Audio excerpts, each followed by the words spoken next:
Central Avenue in Great Falls recently, you've probably noticed these fences put up in front of the Civic Center. They went up after a piece of the back panel of the building fell off, prompting city officials to evaluate the overall health of the building. Now, while these fences are only temporary, the exact timeline for construction and repairs is still unclear thanks to the coronavirus pandemic. There's this little thing called COVID that's going on, and that might dictate who can actually locate here to do this type of work. One piece of concrete. This is the notorious piece of concrete that fell off the building on the west side. Added to the list of concerns. We've always known that there's been some cracking.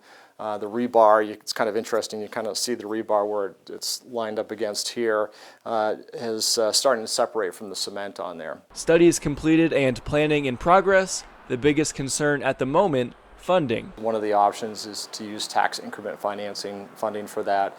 They'll explore that further on August 4th at their work session. The other method we would have to go to the voters, and they would have to approve a bond to do the repairs, and it's probably somewhere between $5.5 to $6 million to do the facade fix and the roof, because the roof needs to be done as well. Either way, city officials expect the process to move quickly once funding is decided. We've had architectural studies done, so we're in a good position to move fairly quickly once we identify where the funding is going to come from to repair the building. In Great Falls, Matt Holzaffel, MTN News.